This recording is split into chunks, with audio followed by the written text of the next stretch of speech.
ఈరోజు ఏం పద్యం చెప్దాం? తల్లిదండ్రుల మీద అది చెప్దామా?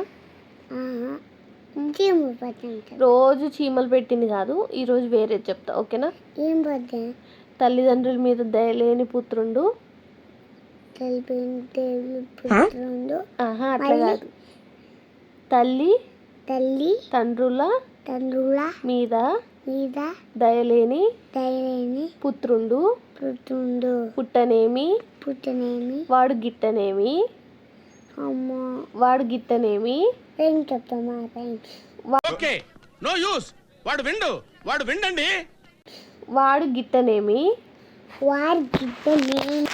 పుట్టలోని చెదలు పుట్టదా గిట్టదా విశ్వదాభిరామ వినురవేమ. సరిపోయారు ఇద్దరును. సాగుతుంది మీకు అలాగా.